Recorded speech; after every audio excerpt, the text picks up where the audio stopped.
Excuse me. So the Great Schools Initiative is it's a nonprofit that we've put together to partner with schools all across the state of Michigan. So we want to work with these schools to make sure that they're abiding by the law, first and foremost, and respecting the rights of parents as they pertain to the law. So that's how GSI came about. And we've partnered with the Thomas More Society and Eric here because the law right now is on our side. And we have something really great going, and we'll dive into it some more, and I'll explain GSI a little more too. Right now, we're going to get into a few short videos that we put together for you, and then we'll hear from Father Brian, from Eric, and then myself. And then at the end, if you guys have any questions, we're going to do a Q&A so we can answer any questions that you guys might have. Cool? Awesome.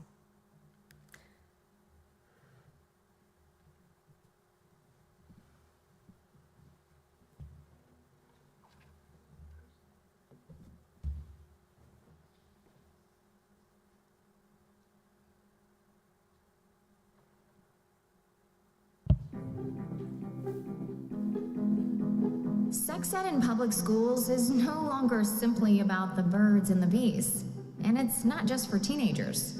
For example, a second grader may find themselves in a vocabulary lesson that looks something like this. And if you find it troubling that our educators believe it necessary to have a 7-year-old identify sexual anatomy in such detail, this is just the beginning. In another curriculum, students are being taught that their biological sex may not correspond to their gender identity, asserting that they may actually have been born in the wrong body. Meanwhile, the lesson teaches that traditional gender roles or gender expressions are socially constructed and have no bearing on biology. Finally, sexual orientation is the spectrum on which people identify who they are romantically and sexually attracted to. To make matters worse, students have been asked to articulate how they identify on these spectrums in front of their peers.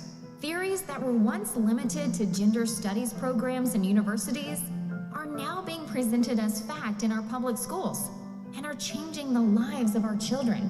But this is just a small sample of the content that is being exposed to our children. There is much more. Sexual acts and positions are being described and depicted. Traditional religious parents are depicted negatively. Students are trained to be an LGBT+ ally.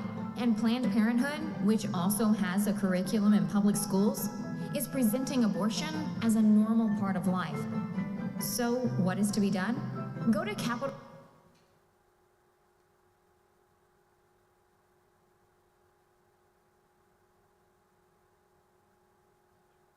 And yeah, he's an elementary school teacher and talks a little bit about what he does in his classroom. Hello everyone, my name is Rick Joseph and I am a 5th and 6th grade teacher at Covington School in suburban Detroit, Birmingham Public Schools, and I'm outside my classroom here. One of the first things that I do to create a safe and inclusive space is to have signage outside my door. So you can see stickers for the rainbow flag and the expanded rainbow flag with transgender acknowledgement and BIPOC folks, as well as the transgender and rainbow flag out front, which sends a clear message to people walking by that this is a safe space. When you go in my classroom, the first thing you do is you actually walk over my welcome mat that says everyone is welcome here, which reminds people that this is a place where not only you can feel safe, but you can come and talk to me if you have any questions or concerns regarding any issue related to the LGBTQ+ community. When you come into my classroom library also, what you see is this book bin here, which is a bin that features stories of characters who are LGBTQ+. It's mostly picture books, but there are, of course, a vast array of books at every level. I teach 5th and 6th grade, so these books are, many of them are now considered classics, like My Two Uncles. This book is extraordinary. This Day in June, which talks about the history of the gay pride movement, and Tango Makes Three. I Am Jazz is a book I read usually on the first day of school, which creates a safe and inclusive community right off the bat. And there's a real power of using read-alouds in the classroom for helping to make students aware of the fact that these are issues that we can talk about whenever and wherever, but also it's very safe and anonymous. Furthermore, students can read these books on their own independently, and they can of course, feel free to explore any topics that they wish. So the use of classroom libraries and the use of signage are just two elements of creating a safe and inclusive space for everyone. And of course, what works for people who are LGBTQ+ works for everybody in making sure that all people, all students and adults feel safe and welcome. All right.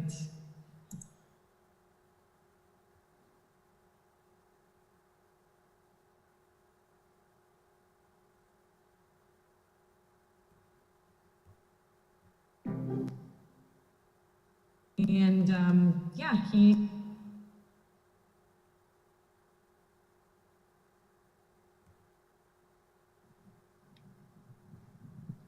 actually, we had 2 people in our 4-person group that work at the elementary level that have had at least 2 kids come out. And I find that, given the school I work in at the elementary level, amazing and hopeful. And I want to be in their schools, and I want to know how they made that happen, because I'm tired of it being pushed off to the high school level. I've really had enough. So glad to hear that it's working for some people. Super happy about that. That's awesome. Yeah. A lot of it has begun with the counseling department, you know, at the elementary level, and then, you know, continuing into the middle school level, but also administration. We've done a lot in our school to, you know, just raise that awareness, but mostly just have the conversation. And we've started every single conversation with, we really don't know all of the answers, but we're willing to hear everything that needs to be talked about, and then we can look for them together. So that's really worked well at our school for both elementary and middle school.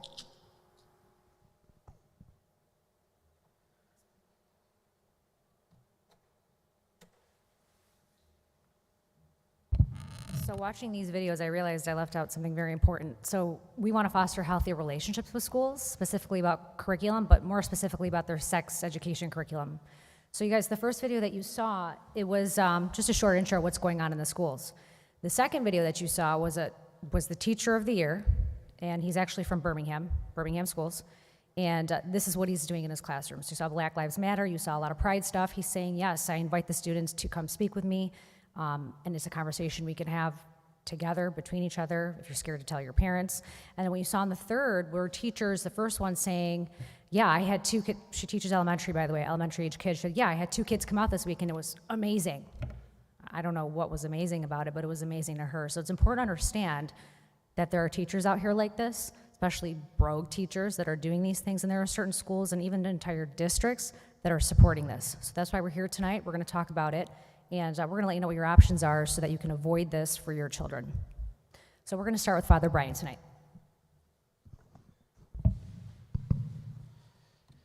So yeah, that's pretty disturbing, some of the videos that we've seen. It's a reality of what's going on, and it might surprise you that I'm on the panel, right? What does a Catholic priest have to do with it? Why is Bishop here? What do we have to do when it comes to this type of topic? Well, it matters because God says that it matters, right? That for 2,000 years, the Catholic Church, Christian churches, we have been having dialogue, and we've been promoting that life starts from the womb to tomb. So although this doesn't have to do with abortion, abortion is being incorporated, but life in itself, the sanctity of life, the sanctity of the human person, the sanctity of the person who's elementary school or middle school or high school, that this is still the sanctity of life, and we respect life from the womb all the way through the tomb. And so this is so very important for Bishop. It's been, Bishop, I think it was, 6 months ago at the clergy meeting. Couldn't be more perfect timing that we've been hearing from different churches, different priests from within our own diocese who've been bringing it up to the bishop. Bishop, what do we do in this situation? And so just, we have a bishop who's so very supportive and understands this as being an issue and really wants his clergy to be involved and to be able to speak about this because it's important to all Catholics and it's important to the Catholic Church in general. So I celebrated Mass earlier today, and I said we live in a society today that if you don't agree with me, then you hate me, right? That if you agree with me, then you love me. If you don't agree with me, then you hate me. And that's so very dangerous that we are living in this type of society, and it's only going to get worse from here. And this is a big problem or issue that we see because it doesn't mean as Christians, just because I don't agree with you, it means that we hate you. And God is very clear about what's right and what's wrong, and the society has the complete opposite vision when it comes to different types of things, when it comes to sex, when it comes to gender, when it comes to the sanctity of life. And so we always have been saying that we do have to step up, and we have to speak about it, because your children are our children as a church. We wouldn't be priests if we didn't have children, your children, or even you as children of God. We're called father for a reason. We're very concerned as spiritual fathers of what's happening in the public school system. And we can talk about the school system and make the school system the real enemy, but in reality, they're not the enemy, and I'll get into who the real enemy is in just a minute.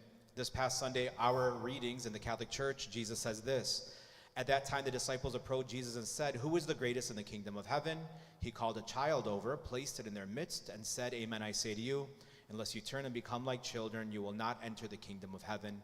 Whoever humbles himself like this child is the greatest in the kingdom of heaven.'"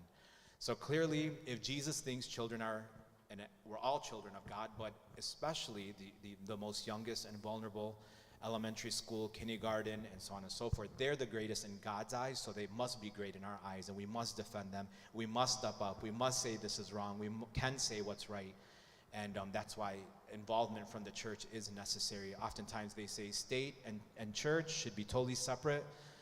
If there's a concern with you parents, we are very concerned, again, as spiritual parents. So, and we as a Catholic Church, we look like we hate women, we don't like people with same-sex attractions, we are against the transgenders and so on and so forth, but that's not true. Ultimately, God loves every single person, regardless of their sex, regardless of what they identify as.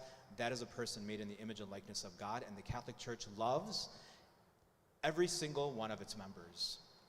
But the church also says, as a good mother, we say that the Catholic Church is a mother. A mother has been saying for 2,000 years, this is right to protect her children, and this is wrong.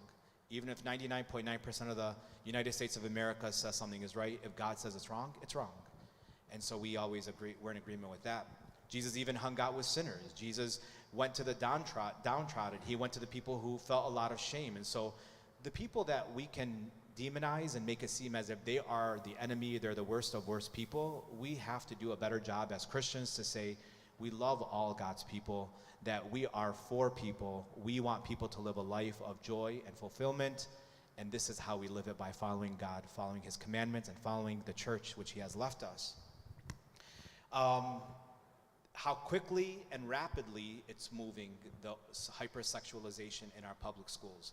It is moving so fast that it's not just what's going on in schools, it's what's going on in Netflix, it's what's going on social media, it's what's happening in many different avenues, right? And we can blame the schools, like I was saying, we can look at the school as the enemy, the school system, the public school system as an enemy.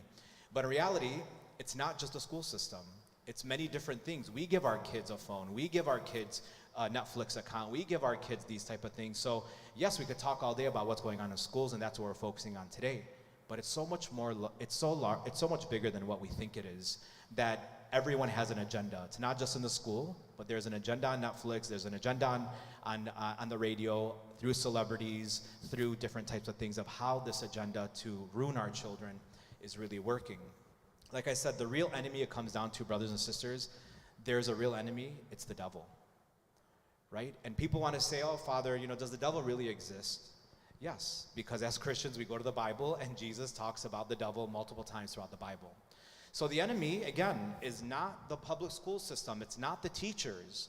It's the enemy and how he's working, and we have to wake up to this reality that there is a devil. And besides there being a devil, we have to also say, well, why would the enemy go after kids? And it seems so right in our face, but the devil hates anything that reminds him of how Jesus came into this world. Through a family, a mother and a father, and through Jesus, life came into this world. And so the enemy targets the children because that's how Jesus came to this world, through the family. So he's attacking the family in a very powerful way. Parents fall asleep. Don't worry about it. You're busy. You have a lot going on. Trust them to the public school system. Here's Netflix. Here's the iPhone. No big deal, right? So as parents, we are falling asleep because that's how the enemy is working. He's coming in to try to, because again, he hates what's happening in the family. He hates what's happening, and he wants us to fall asleep to it, because your family is a reminder of how Jesus came into this world, so he wants to destroy it, is the end-all be-all. So the enemy is the true one who's working in the school system, through the school system, not the school system itself. And that's why parents have to be aware of what's going on. But why kids, besides kids being a reminder of how Jesus came into this world, also kids, because from a psychological perspective, kids from the age of 3, I was reading something, from the age of 3 to 12, this is where they are absorbing the most information. They are sponges at this age. So children between the ages of 3, so what you tell them in kindergarten or first grade or fourth grade or sixth grade, is going to stick and it's going to become an absolute truth for them, regardless of what they're hearing on Sunday at church, regardless of what's happening in the home. So this is a direct target. This is a direct target from the enemy through the school system, some public school systems in certain states. We're seeing it even in our own state for specific things, but we have to see it as who the real enemy is, and we need to wake up to this enemy, which is the evil one. Again, like I said, the Catholic Church for 2,000 years,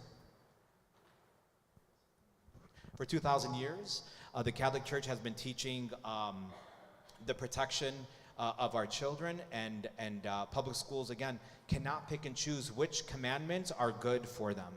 Believe it or not, don't cheat is a Christian virtue.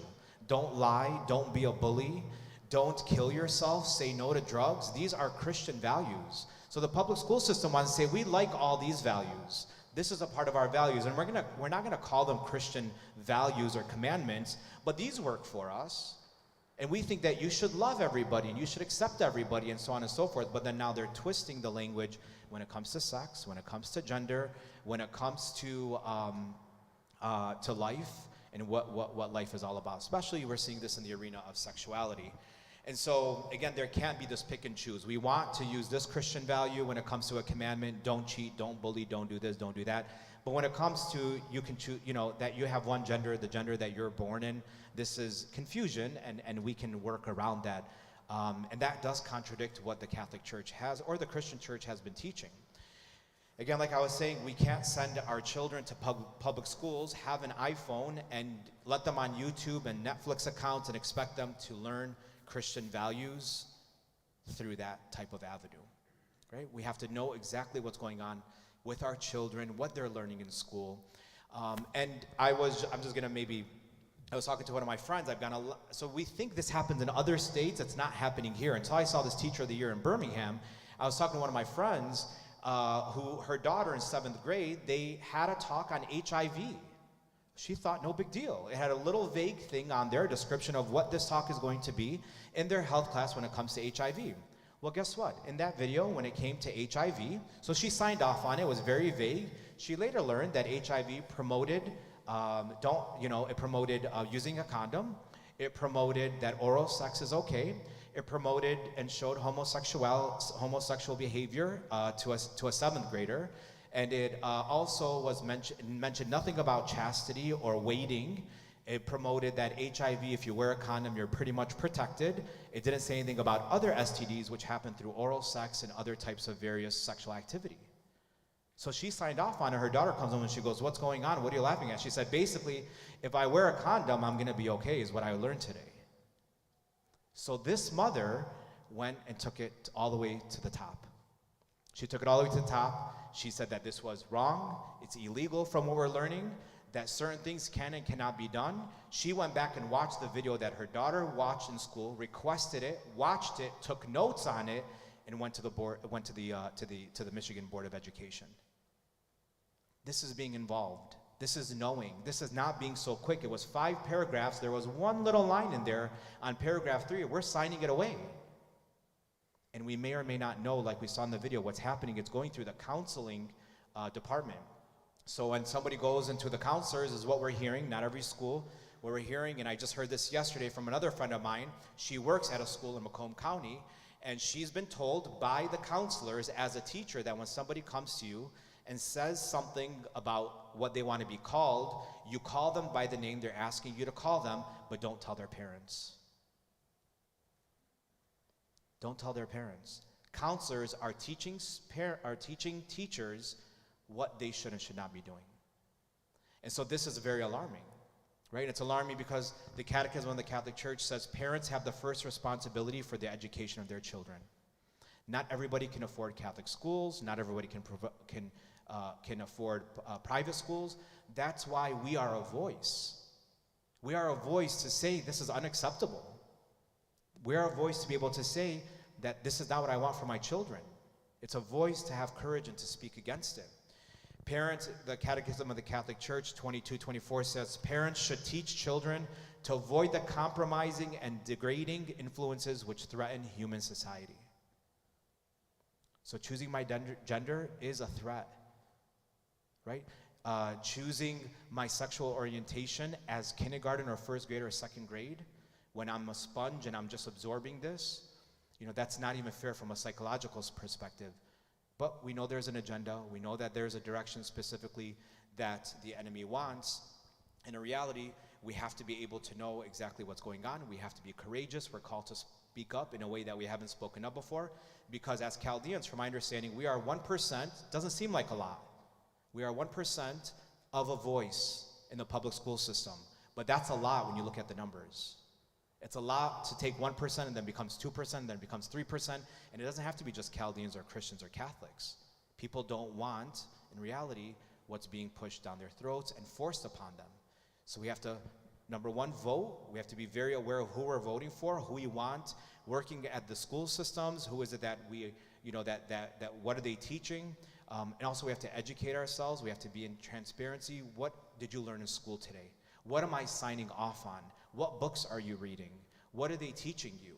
How does this contradict what it is as a Christian or what we're learning so this involvement, we're very good as parents as going to PTA meetings and being in the classroom and giving kids cookies and whatnot. I'm not saying that's the only thing we do as parents, but there's so much more that we need to be doing, because although that is good, being involved and passing out cookies and candy with our students, with our children, it's so much more of an involvement that needs to take place. So we need to be in question of what are the books that they're reading, right? What are the assignments that they're being told to? Final thing I'll say, this was on the news the other day. It was called a Boo Bash. A Boo Bash in Sacramento, California, I believe. A Boo Bash is for middle school students, and they sent invitations to the school in California, and it's not far when if it comes here. And at this, what they said is they're inviting for a Halloween family-friendly day. But what is it? Right? It's what was happening there is it was, first of all, it was sponsored by a gender surgery modification clinic.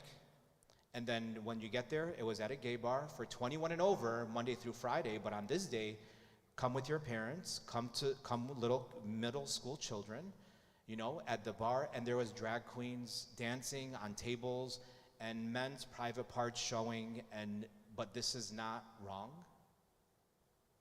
right? This isn't wrong. And I know we're disgusted by this, but we have to face the reality of what's happening. I know here at I know that here in this diocese, we really want what we want for our children. We want protection. We want a safe environment in the school system.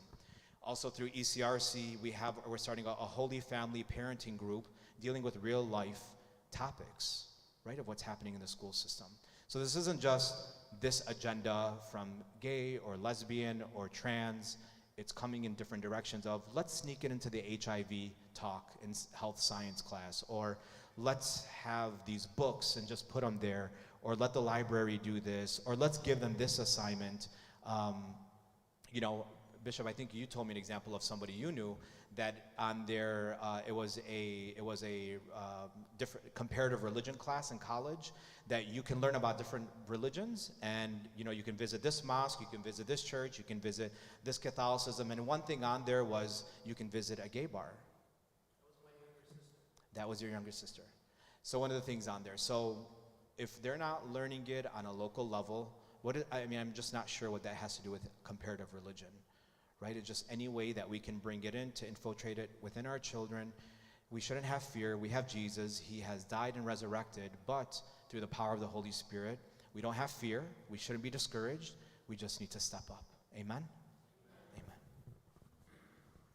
Thank you, Father Brian. So now we're going to hear from Eric, who is our attorney from the Thomas More Society. Thank you. And first of all, this is such a beautiful predicate for me because of the meeting that we had with Bishop Francis. And when I was praying and acting upon these things, he and Father were also praying and acting upon these things, and others were.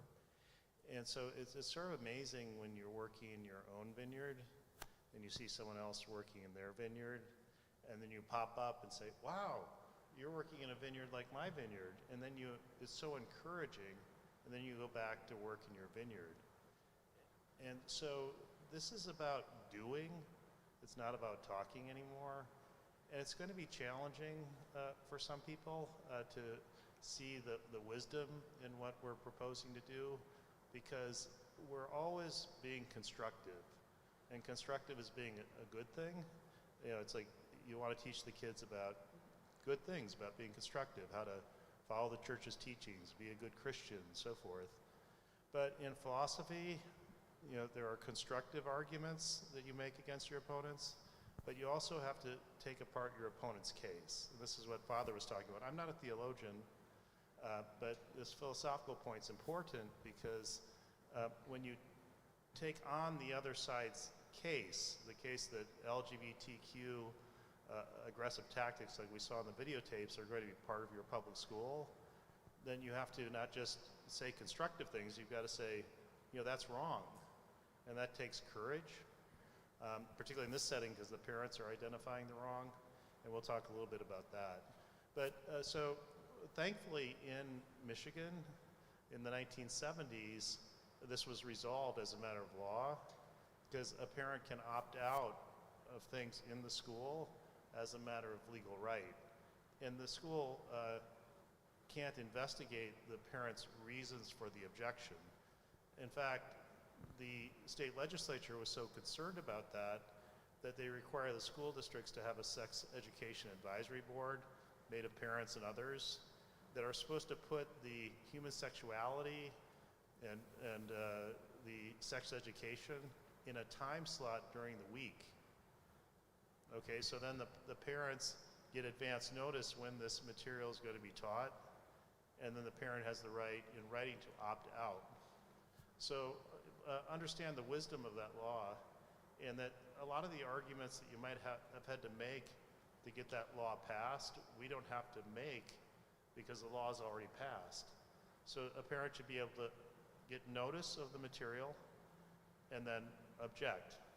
Now, there's one parent who I talked to today who filed an objection with the school district, and the school district said, we won't honor your parental opt-out unless we can first investigate what you're talking about.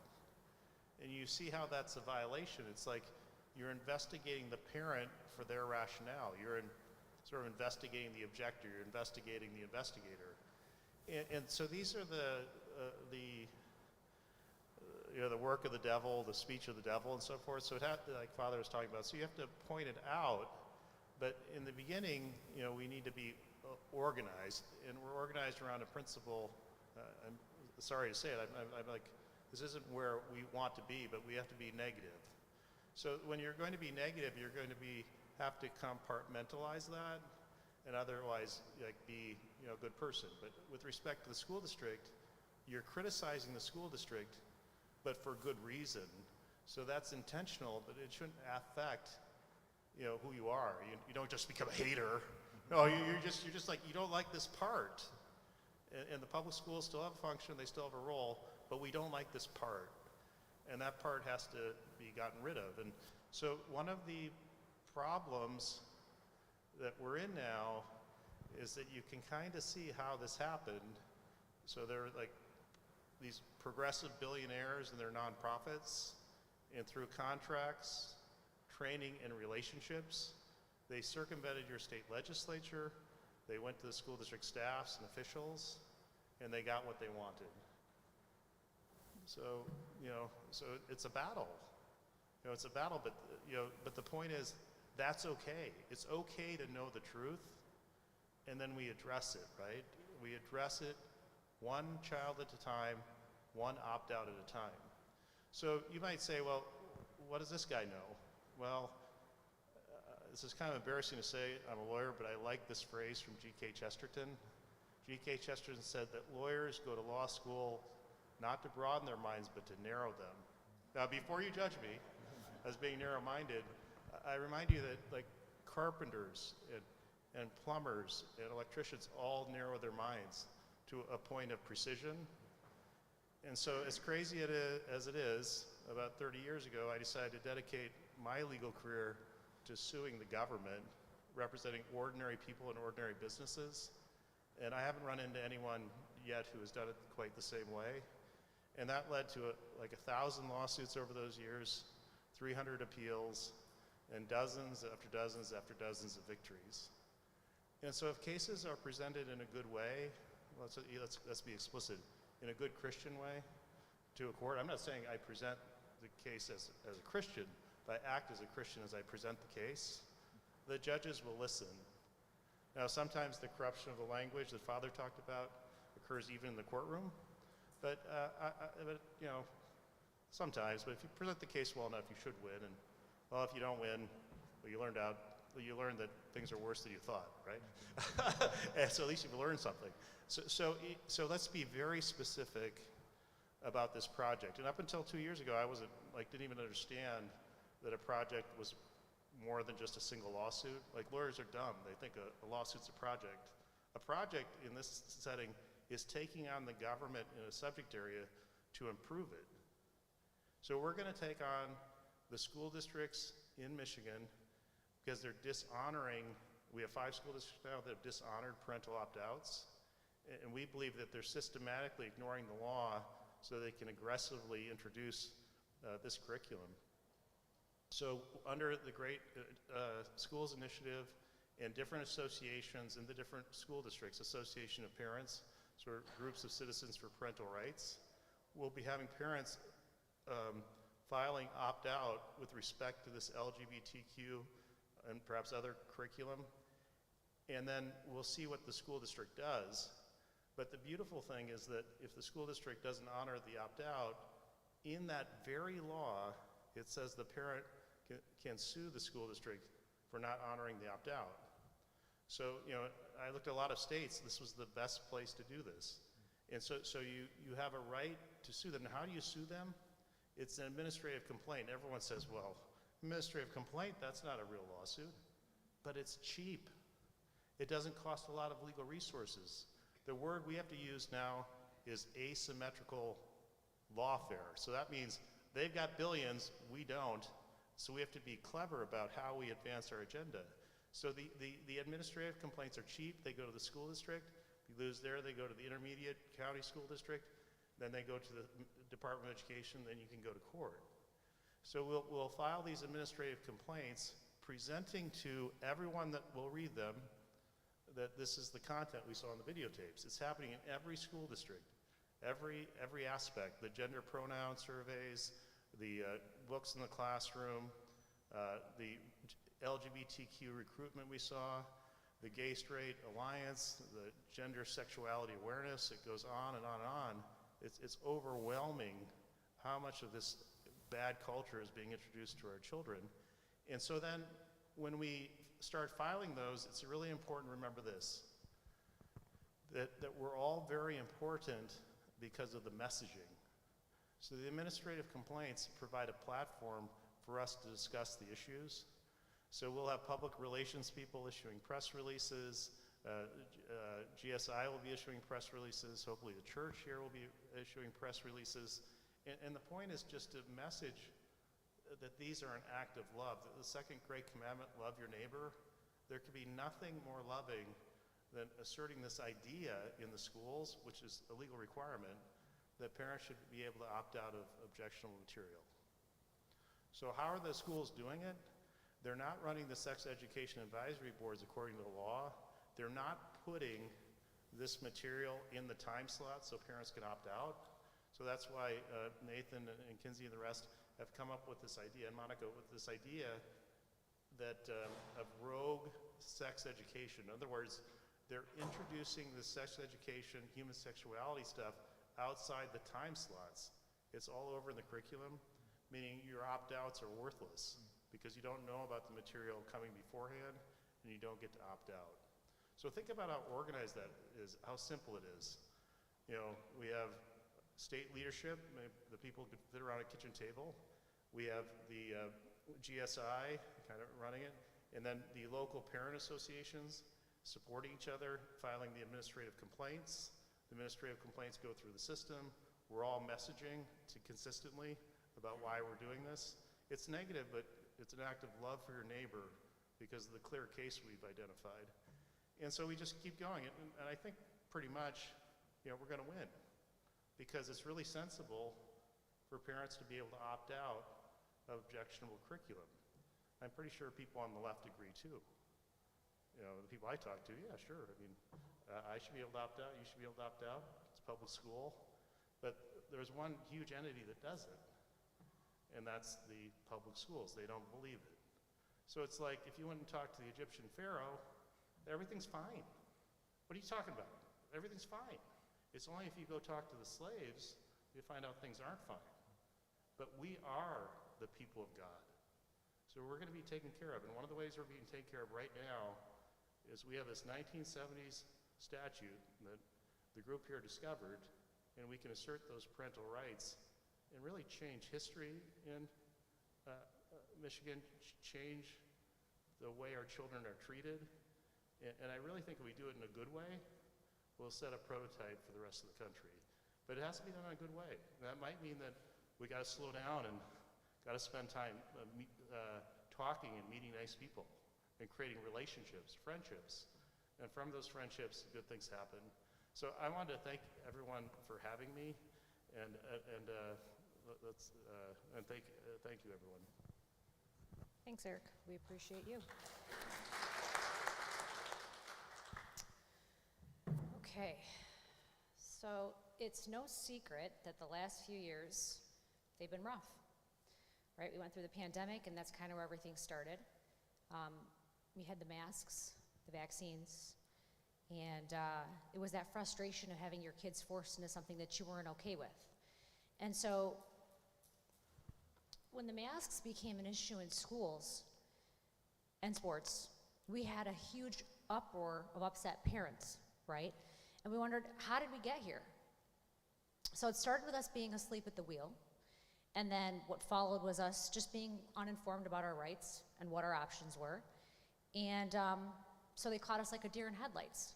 So a bunch of us parents got together and we said, never again. We cannot be caught off guard like this again. And so that's how GSI was birthed. And so we owe it to our kids to be prepared, and that's why we're here and that's why we're doing this. So our attorneys from Thomas More Society loved what we were doing so much that they partnered with us, especially because the law is on our side. And so, like Eric mentioned, we have the SEAB law, and so they have to have the Sex Education Advisory Board, right? It has to be made up of staff from the school, clergy, and parents. And so when they teach any kind of sex education, it has to be specifically taught in a sex education classroom setting, not anywhere outside of that setting, right? With the law on our side, they have to, by law, let you opt out. They're just not telling you that. And so we've made it very simple. And Eric, I don't know if you're going to put this up on the screen, but yeah, let me get out of the way. Yeah. So you just go to, it's www.greatschoolsinitiative.org.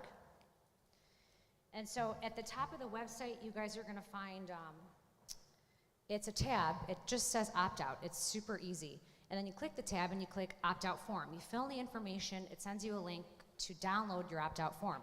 So you take it, you fill it out, and then you submit it to your respective schools. So, like I had mentioned before, our goal is to work with the schools, right? We're not a group that's sue happy. We don't want to go around suing all these schools. We want to, like Eric said, first file the complaint. We want to work with them, and we want them to work with us. But make no mistake that if they're not following the law, if they're not respecting your opt-out form, then you come back to us, submit your claim to our review board. And if the schools don't want to work with us, then Eric has no problem taking them to court. Because like I said, the law is on our side. We're not going to make the same mistakes we made with the masks and what they'll eventually try to do with the vaccines. We're going to let them know that we're here, we're going to stand up for our kids, and we know what our rights are now. And we're going to use them and we're going to enforce them. So I want to tell you guys about some success that we've had actually in Bloomfield Hills already. So we found out that in Bloomfield Hills, they were going to be hosting in November, in just a few weeks actually, a Trans Awareness Week. So that came our way. Some parents sent it our way. We found out about it. We made a big fuss about it. We reached out to them. And then it became a big thing. The Daily Caller reached out to us, and I had a chance to interview with them, and we said our piece. And fortunately now they're saying that Trans Awareness Week is just a day on the calendar. They're not going to be celebrating anything or doing anything or pushing anything. So that was a huge win. But keep in mind, that's a win, but Bloomfield Hills isn't a lot of our backyards. So there's a lot more of this to come. And so again, that's why we're here. And also keep in mind that, like Father Brian mentioned, God loves everybody. This is not to target the LGBT community. This is not about that at all.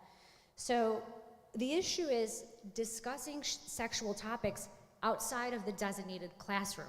That's the issue. So if the schools started teaching or incorporating Christianity into their curriculum, do you think parents would be okay with that? No, of course not. So just like with sex education, schools and teachers cannot go rogue with this issue. So they must follow the law, and the law says that parents have the right to opt out without negative repercussions for their child.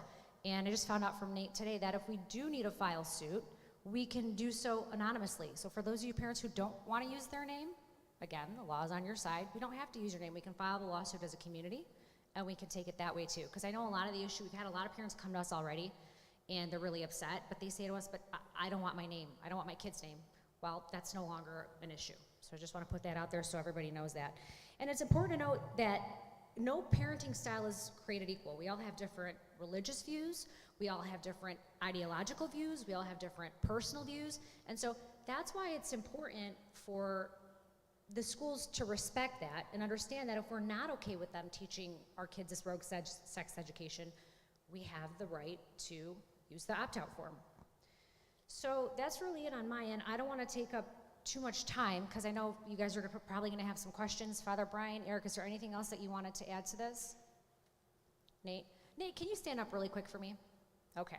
I know I'm up here doing the talking, but so you know how every organization has that person in the background that's just like, it won't survive without this person? That's Nate. Nate does it all, so thank you. Okay, so I guess if nothing on your guys' end, we'll take some questions. So, do you guys have any? We'll start with Crystal.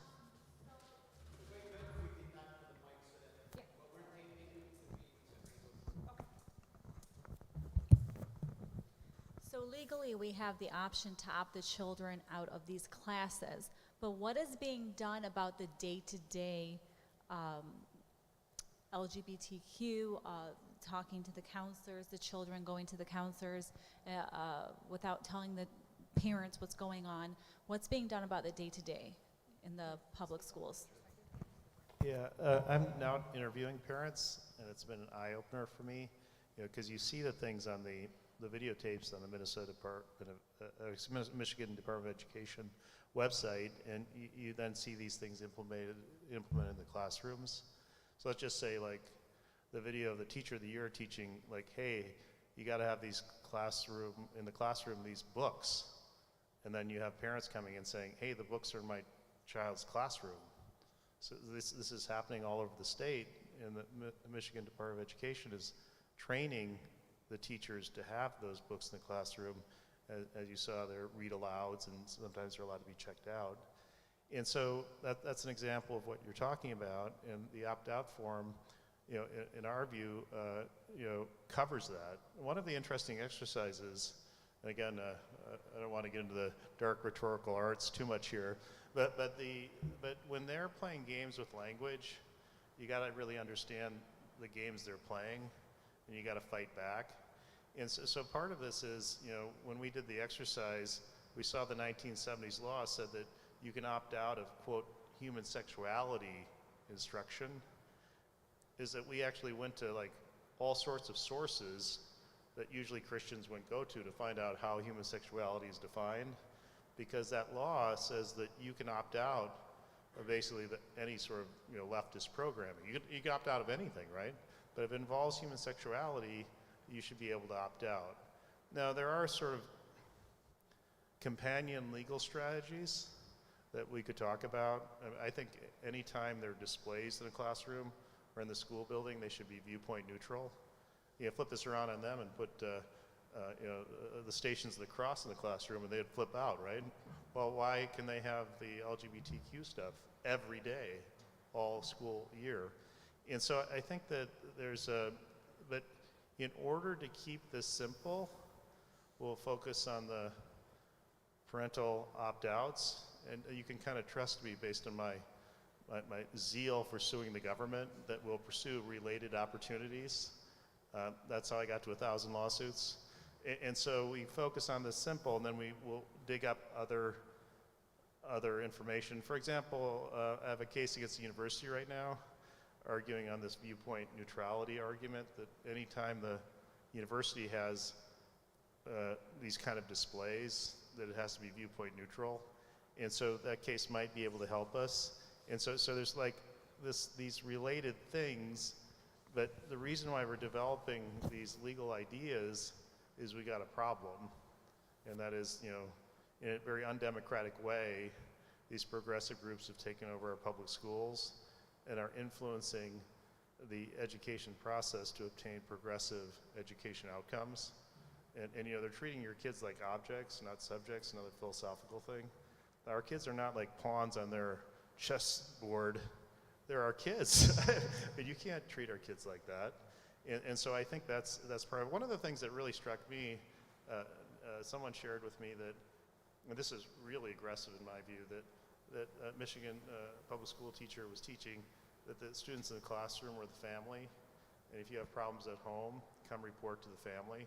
So even the word family, like you used a lot, Father, you use that word a lot, that now is up for grabs, right? We thought marriage was enough, and now they're going after the family. Well, we knew, if they're going after marriage, they're going after the family, but the point is, and that postmodern turn, again, I don't believe this, but sometimes if you're describing reality, then you kind of have to believe it. So one way to understand what's going on is the meaning of a word is determined by its use. And so they understand this. So they repeat, marriage is this, marriage is this, marriage is this. And we're going to have to respond, marriage is that, marriage is that, marriage is that. And so that's the culture battle we're in. But it's a worthy battle. And so I think that's an answer to your question. But it's very exciting. I think the way to look at it is like in the context of salvation history is we're moving through this together, and we'll as a group react to what presents itself. Right now it's a simple plan, parental opt-outs, but it's a large plan because it affects the whole state of Michigan, every school district. And then there will be opportunities to do other things as well.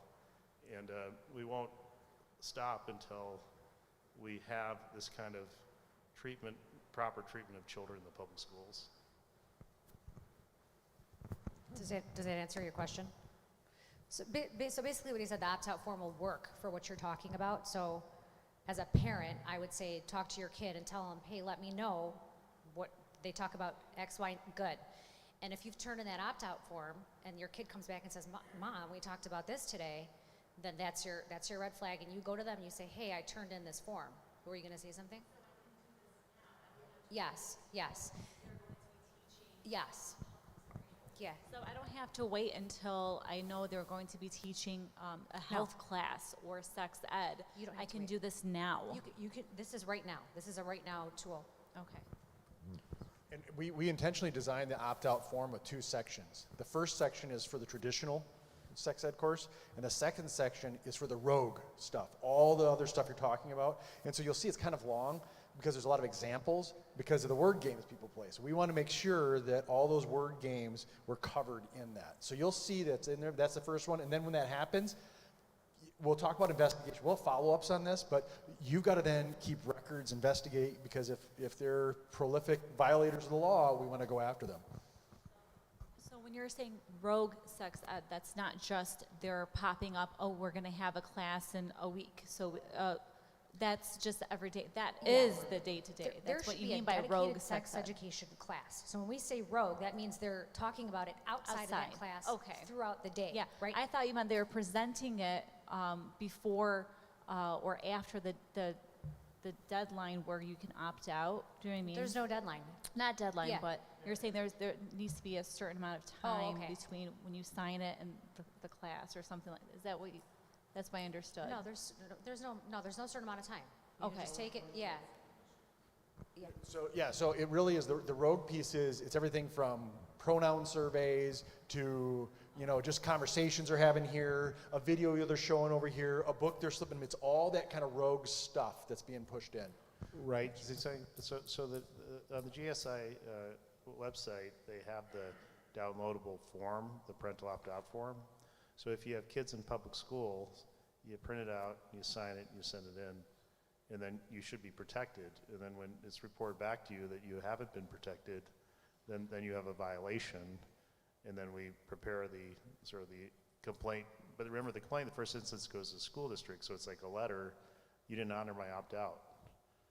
But I mean, each one of these is really interesting because the content in these schools is just outrageous, that it's being introduced to the children without the prior notice. That's the wisdom of the law, is that, well, if you're going to do something that's potentially objectionable, tell the parent before you do it, and then they can opt out. But that's not, and I think the school districts like 5 years ago, 10 years ago, when they wanted to really push this stuff, they just made a collective agreement with the Michigan Department of Education that the law was obsolete. Just like, it's no law, we don't have to follow it. But the way it's supposed to work in America is if you don't like a law, you repeal it. You don't treat it as obsolete. But that's how the progressives roll these days in the education arena. Sorry, I have a few questions that are all connected. So proactively submit the opt-out form. It's written by GSI. Is that word or verbiage then approved by the law? Or is the law just generic opt-out and this is the form? The form was created in conjunction with our attorneys, so Okay, it that's absolutely good. abides by And the then law. it's only K through 12 you're talking about, right? Okay. And my last question, I don't know what, by the grace of God, I've actually had a school district that gives me the opportunity. We watch the videos together, approaching 7th grade soon. Do you have an assessment of school district? I see this behavior more personal teachers and variation within a school district rather than the persona of a school district. Do you understand what I'm saying?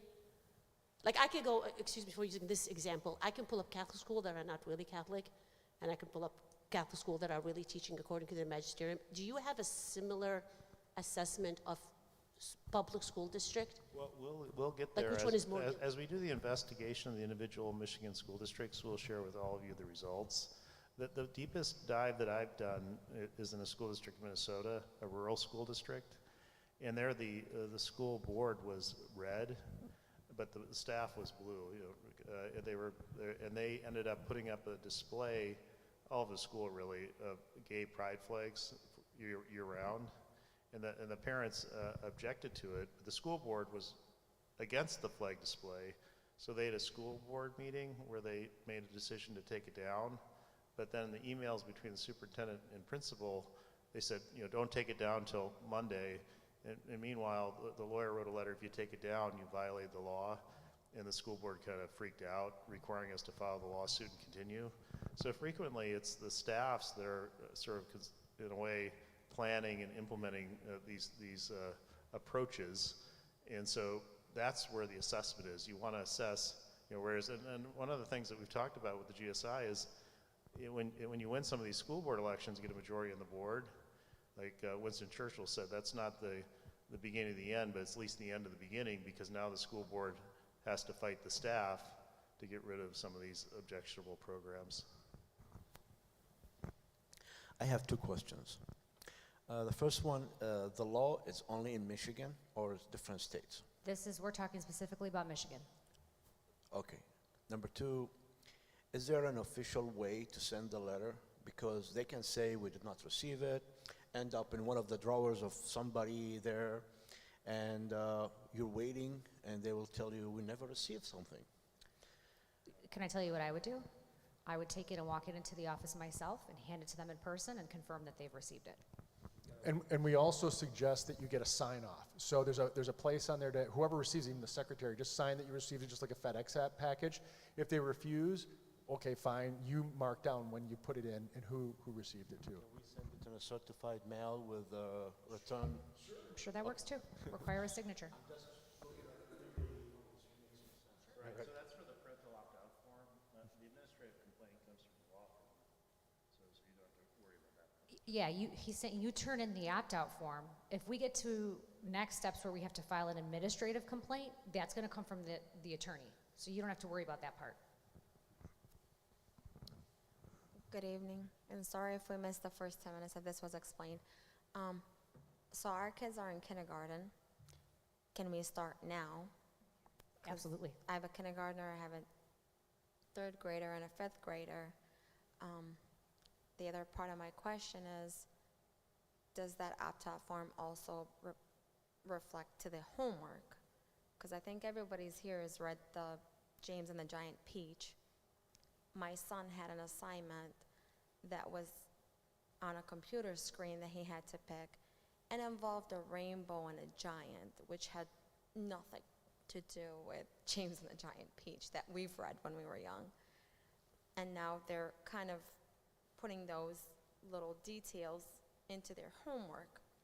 Last year I was very upset and sent a letter to the superintendent in our school. They showed the Red movie to 2nd graders without our consent, without even giving us a heads up that this was going to be shown. When I emailed the superintendent, basically fell on deaf ears. So it is being incorporated, and I don't know how to kind of stop it. And The opt-out form would help you with that. It So if will. you say you had it turned in right now and that happened, you could go to them and say, hey, wait a minute, I opted my kid out of this stuff, what's going on? So the law's already there, that they have to teach the sex education in a specific designated class, right? We're not making anything up, we're not asking for anything, we're asking them to follow that law. Teach it in sex ed, keep it there and only there, and so if we want our kid in that class, they can be there, and if they don't, we can opt them out.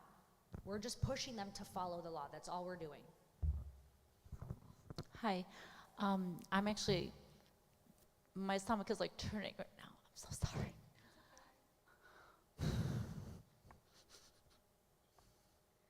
We all feel your pain, I promise.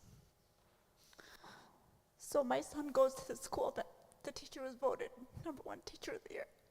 And I'm just in shock right now. So once you sign the opt-out, I'm sorry, it's like we're trying to raise our children and we're fighting with the world. So once I sign the opt-out and should I like request a meeting with the principal, the teacher, like kind of asking what's in your classroom, what's in, what books do you guys have, or whatever, etc. You have that right, absolutely. You also have the right to ask to see the curriculum. Okay, and Ask then to see it. the thing that I'm afraid of is, like once, let's say the school, I feel like is, like a lot of the teachers in public schools are liberal. And I don't want my son to be like targeted, or like, kind of like an outcast, because I feel like the teachers should be taking care of your children when you're not around. And I feel like, what if they don't try to take care of your children, or like I said, target that child because they know that he's opt-out? Yeah, I think that, first of all, this is horrific, what you saw, so I agree with you. And then with respect to investigating, part of the way this is going to work is that the parents are going to help each other. So like Katie is here, and she's going to do the intake. And so she's going to learn how to be an investigator. She's going to teach other people how to be investigators. We'll work with each other. And so there is kind of like a protocol here in the sense of you want to find out what's going on in the classroom, but you don't want to become the target of a school district investigation. Exactly. It's that tough, Bishop. So, so one person submitted, their parental opt-out form, and the response was basically, we want you to come in so we can investigate you. So it's very strange, right? So what we need to know is that the law firm has your back, but what you got to get the information that there's been a violation after you've filed the opt-out, but that's when you contact us, and then we handle it from there. So we don't need you to go to the school district and tell them they're violating the law, but we need information from you that you filed your parental opt-out and they didn't honor it. And so, Katie, is that Nathan, your understanding? Am I getting that right? Yeah. Well, can I say one last thing about the kids? Your kids, I assure you, they're amazingly resilient. And so you have lots of ways to make this work. And at the Marshall School District, the real case against the gay pride flags was initiated by the 7th grade boys basketball team. They just couldn't stand it. 2 of them were really clever. I mean, like Tom Sawyer, like clever, that kind of almost foolish, right? And so they went into the principal's office and started making the case, well, if you have that flag, then you should have a traditional marriage flag or a Christian flag. And there was quite a bit of notes taken and so forth of the argument back and forth, and the principal was saying, well, if I put up that flag, I'd have to put up a flag depicting hell, right? If I put up the Vatican flag, I have to put one up depicting hell. Then the student said, we proved our point, right? So if you put up one, you have to put up the other. And so I think the kids are resilient, but they need help. And so here's what we're talking about. We're talking about helping your kids, in a sense, help themselves, because they can get out of these classes and then they'll do well. So I think that the case for public schools is really sound, but this is like a foreign element that's come in. It's been introduced by the dark side, and we got to get rid of it. And so it's just a day-by-day thing. We got to work through it. If you do try to turn in your opt-out form and the admin office gives you a hard time at all, report it. That's a violation. Don't, to the GSI website. So when you go on the GSI website, you'll see there's a process, a violation process, and you can take a look at the instructions. So if you do face any pushback when you try to turn that in, report that. We've had a lot of people that have already been reporting on that, saying, my opt-out form was not honored, or they didn't accept it, and that's just a violation right there that Eric is tracking, and just make sure. They don't necessarily have to sign. You can try to get them to, but if they don't, so long as it's in your child's file, that's key. But like I said, if they don't honor it, report it.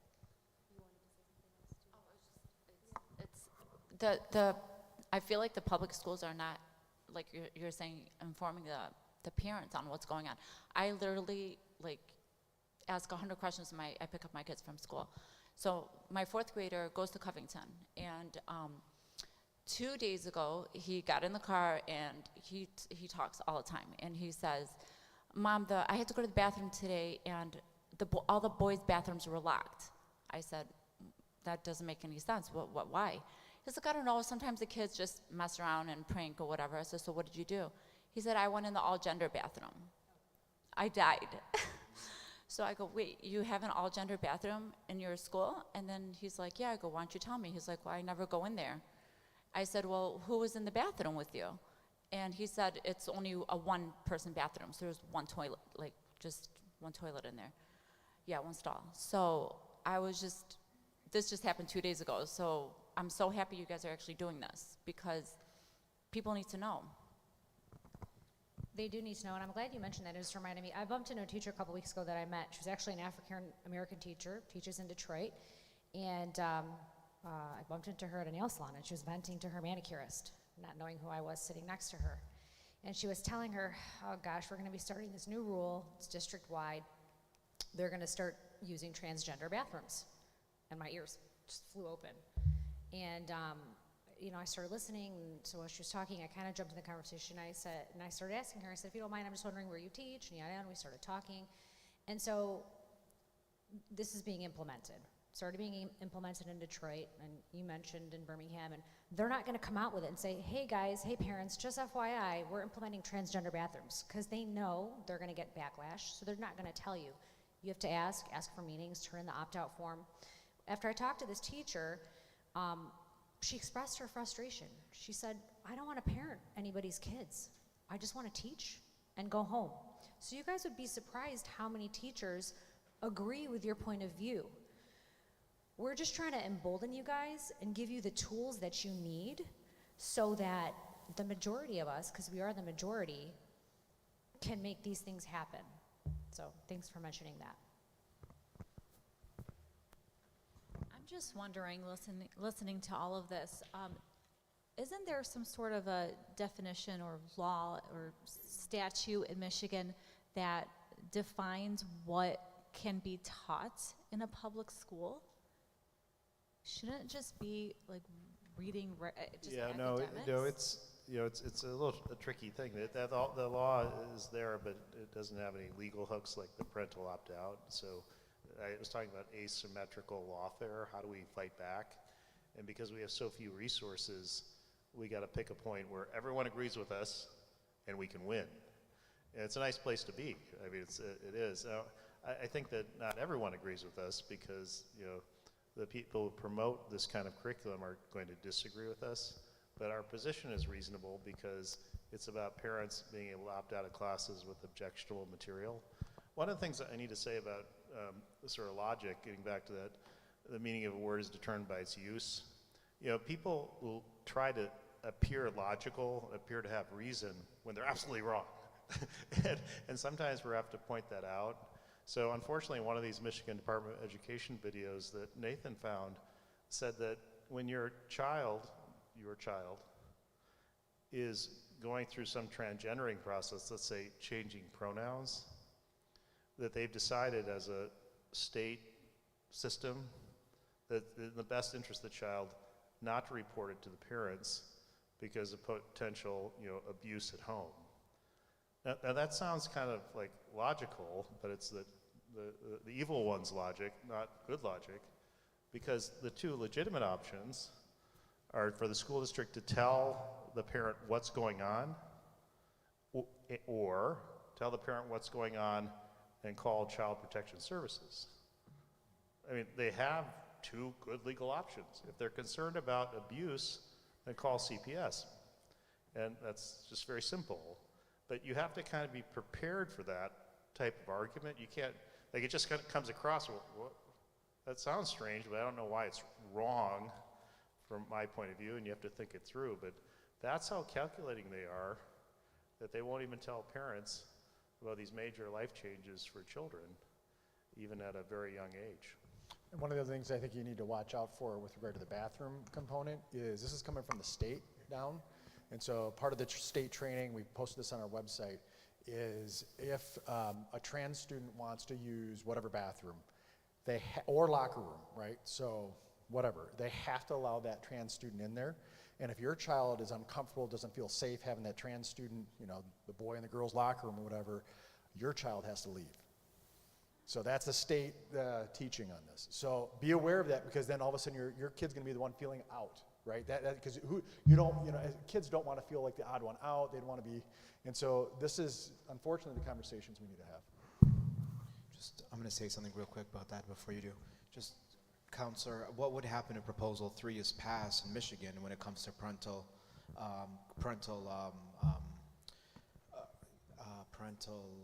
permission?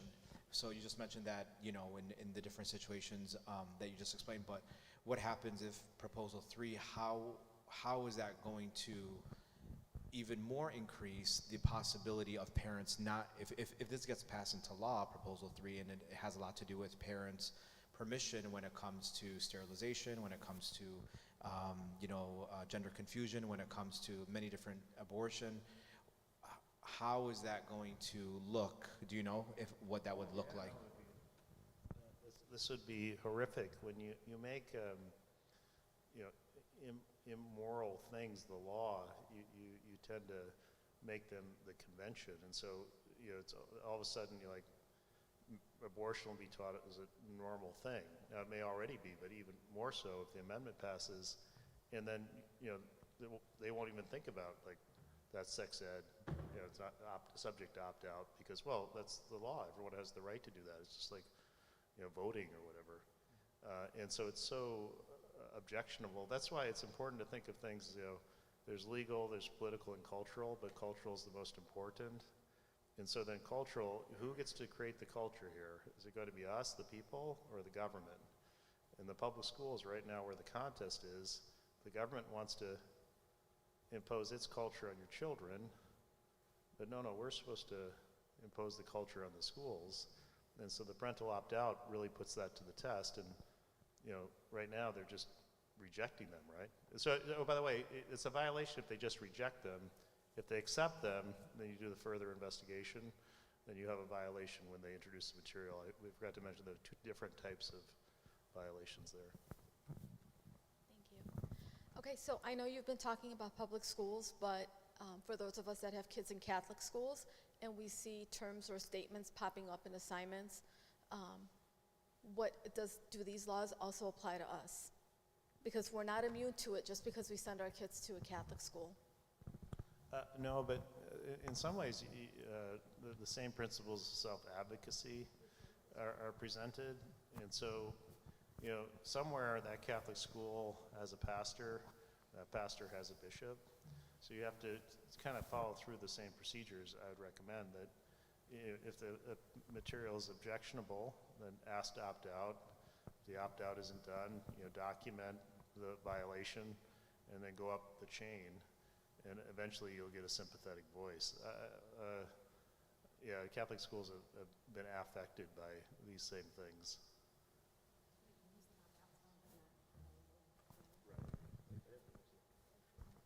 I just want to say thank you for the religious leadership here tonight.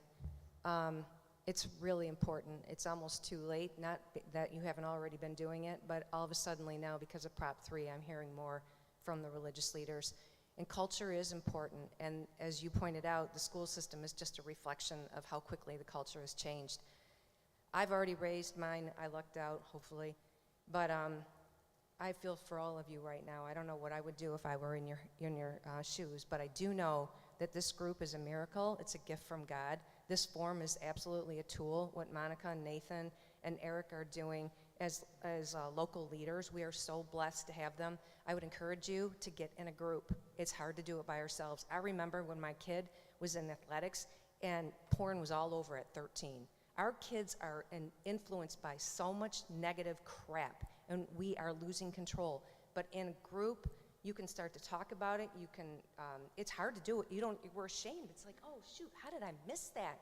But if get in a group, we need to go back to church groups, parenting groups. I was so glad to hear you say that there's a parenting group. We need more parenting groups out there because it's not the old way.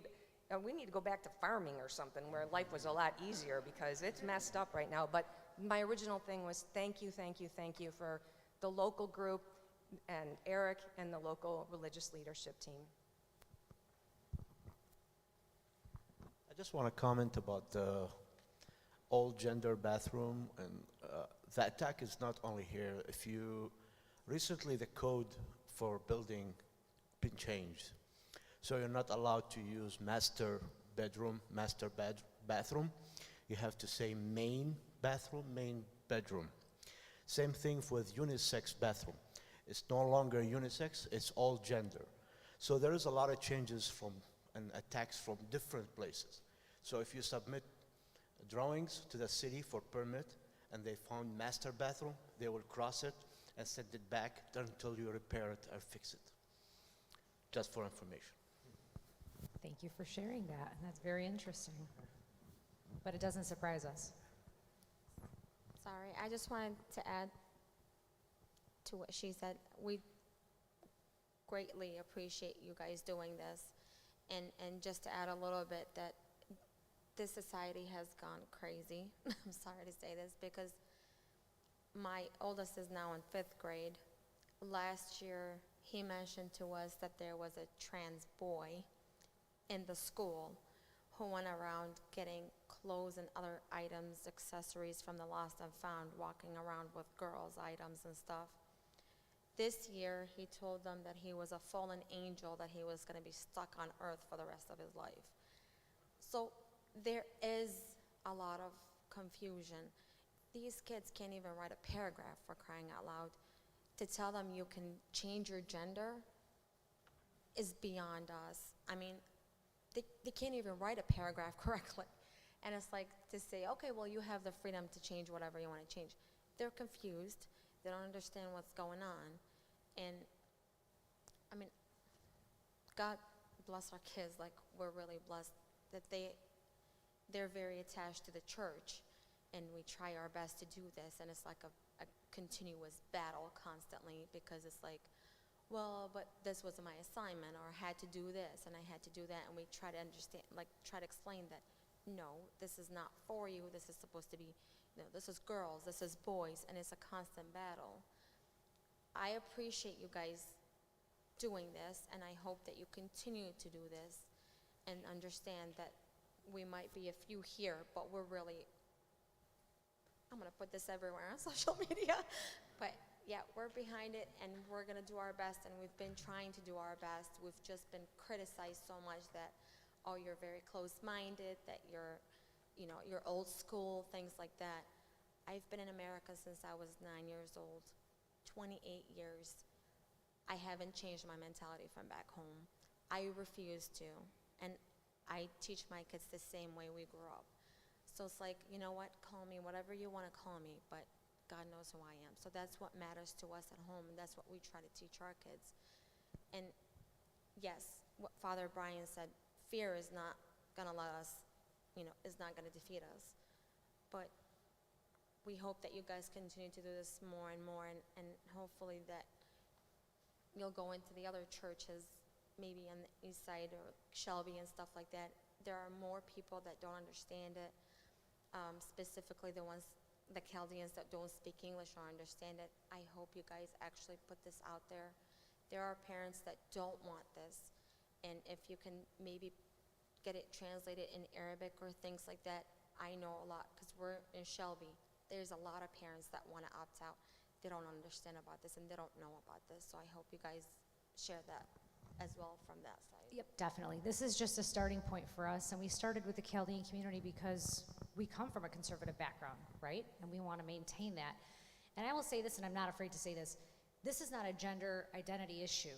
This is a mental health issue, okay? These kids need help.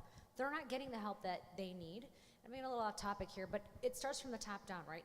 The globalists have a certain agenda, right? Sterilization, all falls into depopulation, everything that's going on in Prop 3 with the sterilization, kids have access to it, right? There's specific language in Prop 3. It doesn't say an adult, okay? It says an individual has a fundamental right, correct, right? So it's a common theme that we're noticing. So completely agree with you, and that's, the opt-out form is a part of all of this. It's basically us, we've been quiet for so long. People like us are not loud. We're not gonna get in your faces. We're gonna assume that you're doing the right thing by our kids, right? But now that we're seeing that you're not, now we're gonna stand up and we're gonna say, whoa, whoa, whoa, there are laws. The laws need to be respected, and people need to be respected, and these kids need to be respected. So thank you for pointing that out. And yeah. I think this is really important. I've learned so much from all the observations here, but this was a really important one to me, because I think that the struggles of parenting through this, and so this is what I can share with you, because my career has been a bit like that. So there was a leftist center assistant attorney general who was a friend of mine from Harvard who had a case with me, and she took me out to lunch, and she said, I talked to 10 other assistant attorney generals that you've had cases with, and we came to an agreement about what you're doing, suing the government. One is your clients aren't crazy or kooky. 2, when you file the lawsuits, we're so fascinated. It's like going back to law school, parental rights versus school districts. Do they really want to crush us, or are they going to let us have our right to opt out? And then 3rd, your personality, Eric, we could do with or without it. But the thing we really really hate is how much you enjoy doing it. So when you're parenting and all these word games are being played on your kids, you remember that it's your duty to be joyful in that parenting. That is a great privilege. And so even though it's hard, you know, gender bathrooms, whatever, all this stuff, if you can keep that joyful disposition, and the bigger challenge is to keep it as a group as you go negative on this one aspect of school district administration. So, I learned, you know, it's easy to miss things, you know, the things in front of you, and that the challenges that parents are going through, Your Excellency, are just horrific, because the school districts aren't using the words like marriage and family and love the same way, and so. And if I could just stress, I'm sorry, we'll get to the other questions. If I could just stress also the importance of voting, yes, because who we have in office will determine all of this. We can stop all of this. And I want to direct this towards the Chaldean community specifically, because there are so thousands of us that are not even registered to vote. But of the 90,000 of us in this community that are registered to vote, we're not all voting. And we've had polling consultants that we've hired, and they've told us the Chaldean community has the ability to sway the vote in Michigan. So if you guys want change, talk to your family, talk to your friends. Are you registered to vote? You're not? Go register. Okay, are you registered? Do you vote? No, why? Go vote. That's how we have a say in these things. And Crystal, really quick, you're asking, is there a law pertaining to curriculum? So it's yes and no, because there's certain standards that these schools have to hit in the curriculum, right? So there's laws pertaining to that, or standards that they set. But as far as the gender stuff, the sex education, there really isn't. It's kind of, it's open.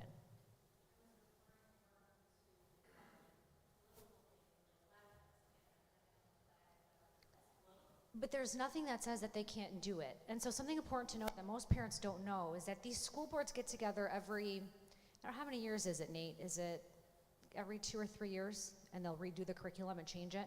And then that's when you guys, as parents, have the right to go in and say, to look at it and say, whoa, whoa, whoa, what is this? Or I'm not okay with this. And so, like, for example, in Bloomfield Hills, when we called them out, I talked to somebody from the school board, and they said, oh, well, when we presented the new curriculum in 21, we put it on the website. Parents had a chance to go view it. Well, yeah, but did you tell the parents that? Well, no. It was there for them, though. That's the problem.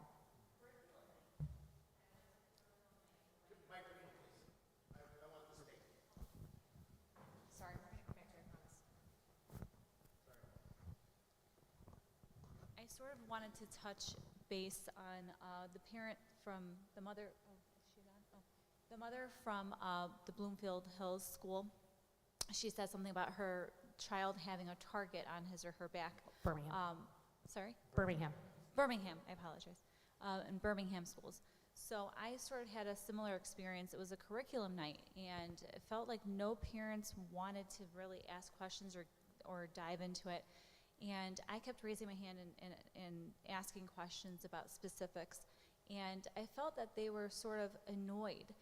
The experience I'm having in public schools, both at my daughter's school, my son's school, they're different schools, preschool and elementary, the teachers are talking at us. They don't necessarily want our input. Yeah. And when we do give our input and ask questions, specific questions, they get annoyed. Yeah. What district are you in? Walled Lake. Oh. Yeah, so it's close to home, that's why. That's because, so the videos that we showed you guys, the people training these teachers, this is all coming from the top down, okay? It's our state board of education. So the teachers are looking at this like, hey, they're saying we can do this. They're telling us to do this. They're training us this way. That's why they're so emboldened, and that's why they speak to you the way that they do. I want to get to this question. Well, she did speak about curriculum night, and I've been seeing after COVID, I'm a teacher, people are requesting the Zoom curriculum night or Yeah. the Zoom conferences. Try to go to the school, to the conferences, like push for the in-person. You need to be from one class to the other so you can see your teacher in person. I do recommend that to all these parents because I've been seeing 50-50 now requesting like conferences come in November and they want Zoom. And they got used to this new routine, but it's better for you to go in person and check your classes. Yeah, and you can push and for check that. Yeah. Yeah, and also, Crystal, you have friends in Walled Lake. I'm in Walled Lake, and we definitely have a parent group, and so you would definitely have parents that could be there with you on certain nights, so come talk to me, we'll get you plugged in. So just to make sure, does this like roll over every year, or every year we have to fill out a new form for the student? Does the form roll over every year, or is it good indefinitely? Yeah, I think we should file it every year. It's just the way it rolls. You're already filing a whole bunch of forms at the beginning of the school year anyways, so just make this part of your own routine. Because kids change schools, right? You might move from the junior high to the high school or whatnot, so it's good to do that. And then just to make sure, this does not opt them out of the regular? No. Okay, are they not going to view No. it as that way? It will not opt them out. So for the older kids, they start taking electives, right? So when you opt them out, you're basically just saying, I don't want my kid taking this class. They're just going to take a different elective. They're not missing out on anything. They shouldn't be missing out on anything. And if their school is doing that, then that's when you come to us. Yeah, Nate, we had a question right here. Yep, second row. Good evening, everyone. So is this happening at all schools, all public schools? Like, did you know this was happening at your school? And yeah, and that's the, I'll get to you, sorry. And that's the idea. They're not going to come out and tell you, hey, we did this today. We installed a transgender bathroom or an all gender bathroom, or hey, we taught gender pronouns to your kids today. The State Board of Education is training these teachers and telling them, you don't have to tell the parents. They literally came out and sent training videos to Michigan teachers and said, you don't have to tell the parents. If you want the kid to feel comfortable, if you want to feel comfortable in your classroom, this can be between you and your students. All all schools? This is for all, any of them can do it. I can't tell you who's doing it I can't say all of them are doing it for sure, absolutely. We know the ones that are coming into us and reporting to us, and that's how we know that they're doing it. So that teacher didn't have to go through the principal or any? No, because the State Board of Education is okaying Sorry, I'm it. just... Yeah, so who's the principal? Yeah, I would imagine if the principal tried to do something, they'd probably just find a new one. Okay. Well, thank you very much, Father Brian. Thank you for everything you're doing for our kids. Yeah, I just wanted to add. It's not a question, but it's a comment. And to kind of echo Father Brian and Eric, the language, right? It's one gender, it's a single stall. What's the difference if it's unisex or one gender, right? And I think at the end of the day, it is individual teacher. As I said, I have my oldest is in 7th grade, and I have 3 under her. Haven't had the issue. I'm blessed to be in a good district. But it's to have that language. It's good to opt out and to protect our children, but I think as parents, we have to come to a point where we have to arm our children. So then they hear the story from us, they hear the truth from us. So when the lie is told to them, like my 7th grader, I don't know, I haven't decided yet, right? Do I want to opt her out, or do I want to arm her with the truth and she can see it? I mean, and she does that now anyway. She can see it's like, yeah, this doesn't make sense. This is not what we believe in. She can detect lies, even outside of sexuality, any topic, right? So as parents, and thank you for your encouragement, it is a hard job sometimes. We have to protect for a little bit, but then we also have to arm, because they have to fight for themselves, really. Just to echo what Finar said, I think that, 2 things. Number one, and we kind of said earlier, the home is the first school, right? We can sign these forms, which we should do, or we should opt out, and we should be aware of what our children are doing. But ultimately, they come back home to your homes, right? What you teach in the home is what you teach in the home. What we don't teach is that this group is bad, and this person is this, and avoid them, but we teach them truth. And we shouldn't be afraid of, this is the purpose of sex, this is the purpose of biology, this is the purpose of your body, this is the purpose of what happens, so on and so forth. So that's number one. And just the final point that I'll make is that I heard in a talk once, that this Catholic speaker was speaking, and I kind of just remember, we hear a lot of people say that, I'm so scared to bring up children in this society that we live in. I'm so scared to bring up children because of the world that we live in. Really what we should be saying is, I'm so scared of this world for the type of children that I'm going to bring into it. because it's up to you what you guys bring into this, right? That our children should be a threat. Where I know we're afraid of them being targeted and them being bullied, but it's not. It's just about truth, and it's about education, and it's about like, hey, I'm gonna pick and choose this battle. I disagree with you. I think you're wrong. Moving on. They don't have to be, they don't have to be. This doesn't have to be something that's going to. So just kind of leave you at that point, because we can get really discouraged and we're getting bogged down, and we should be emotional, and we should have our options of what we should do to opt out and so on and so forth and educate our children. But at the end of the day, I just want to remind you guys that, we should not be afraid to the capacity of like, whoa, this is crazy. I don't want to have any more kids. Like, this is like, we're done here. This is a crazy world. No. We need strong Christian leaders to step up in schools, in middle school, in high school, in college, at work, when they become adults. That's what we're training our children to be, soldiers for Jesus, knowing the truth, knowing that the true school is the home.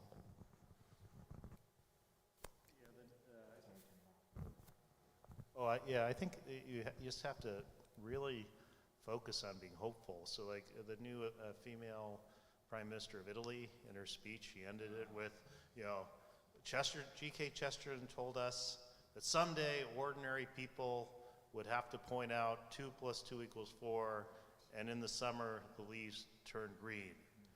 Now is this day. What you're doing is the most exciting thing to happen to Michigan public education in 40 years. This is the most important thing, parents taking charge of their children's education. So it's this thing about, you're being critical, but you still got to be the establishment. We gotta be critical, but we gotta be well behaved. There's a Washington Post columnist, Art Bookwell, at his retirement dinner. He'd been a columnist for 50 years criticizing the government. And his retirement dinner speech was something like this: look, for 50 years I've criticized the government in Washington, D.C. I've been the anti-establishment, and I haven't changed at all during those 50 years. But look who showed up at my retirement dinner, the establishment, and there were 1,000 people there. So that's what happens, that if you're anti-establishment, you're having an impact, and it's a good impact. You don't want to throw the people out with the sins, right? You gotta identify the sins and keep the people with you. They're your friends, they're your community members, they're your neighbors. And we have to love them, and we love them by improving the public schools, and we can do it. I just had a question. I was wondering if you guys are able to create like a link where we could just text it and like shoot it out to like our whole phone book, where it's a lot easier for them to just open up the link and just opt out or go straight to the forms. Because I feel like that circulates a lot faster. So you just want us to text you the link? Oh, you do have a link? Yeah. Oh, yeah. We have a link. Yeah. Is that? Yeah, so you can take your phone out right now and scan that. It'll go to the website. It'll bring you right to it. And then, you just aim at your camera and it'll open up the website. And then the other thing is, on the website, we have a bunch of other social media stuff on there as well that you can forward. There's videos, there's like little advertisement things to kind of get the word out. And yeah, it is. Anything you can do socially to push this out is a huge help to us. GSI we're on Facebook, we're not on Instagram, right? Yeah, so, Facebook and Twitter. So we're on Facebook and Twitter, you can find us there. Huh? You gotta get on it. Yeah, why are we on Instagram? So we're on Facebook and Twitter. We'll get on Instagram. However, some of you here already know me. I'm on Facebook and Instagram. I'm very vocal. I post about everything. So feel free to follow me, because you won't miss a beat with my posts. I think then you've got a meeting here in a little bit. Do we have any more questions? Wanted to make sure we got everybody. Yeah. Okay, that would be awesome. When our parents came to this country, there was a basic idea that the school is not only to educate your children, but they're also to raise your children. So I know my parents did not get involved with what did you learn today, what did you study today. They didn't do that because they trusted the school.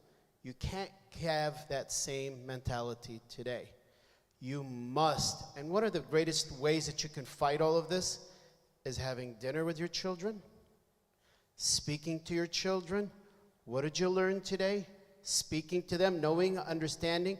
It's not just getting them to relate information but it actually builds a family.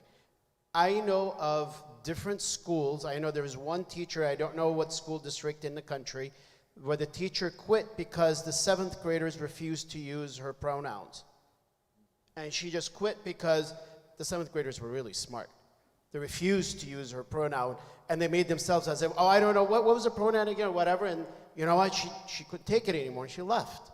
Guess what? Just as what Father Brian was saying, our children are our most powerful weapons. And one of the mistakes that we will overdo is overprotect them and think that they don't know anything, or they're quite smart, and their ability is unreal. What do you need to do? Number one, create better families, talk to your children, be with them, spend time with them. Number two, register to vote. Do you know that you can vote for the state education, the boards?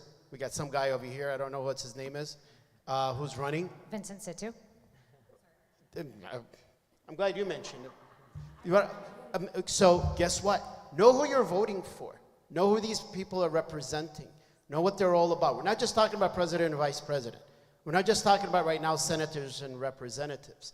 School board is now the biggest thing that you need to keep in mind. Spread the word. The church is with you. If I tell you how this all started, I never heard of GSI. We started as a church, started talking about this, started looking into this, and I get a phone call from this beautiful lady.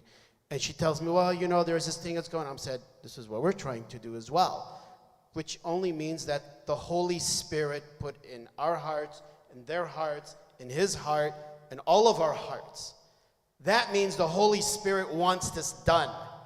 That means the Holy Spirit is working with us, and we're going to win. It's going to be a battle. That means we got to fight. We're ready. Because this is our children. Amen. And we're not going to let it go.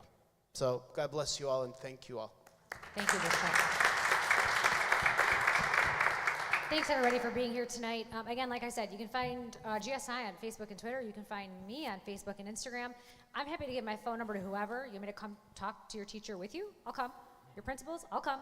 Anybody. Your what do they call the meetings that we all went to? The school board meetings. Yeah. By the way, my kids are in Catholic school, but I go to the school board meetings. I've been involved. I get involved because it doesn't matter if our kids are in Catholic school because our kids are intertwining with all these other kids. This is going to be the future generation. So thanks for being here tonight. Thank you, Father Brian. You're awesome as always. Thank you, Eric. You're always awesome. And yeah, thank you. Thank you to me.